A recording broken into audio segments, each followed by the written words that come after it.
In this example, we will be demonstrating how to automatically build a skeleton model with proper modeling techniques using CADactive's AutoInterface.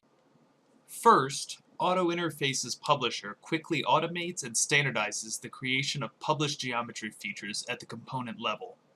In this example component, we select only the 5 coordinate systems that we will need for cabling later on.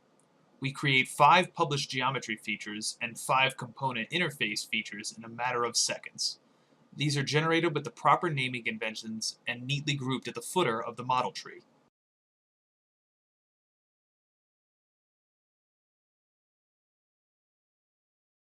We then use AutoInterface to leverage all the published geometry features on all the components of the 3 shelf assemblies from our earlier step and populate a blank skeleton model.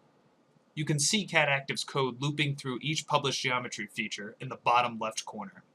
These are all created with the standard naming convention that can be controlled by an organization's administrator. For this example, we just created 137 external copy geometry features in a matter of seconds, all without any external references.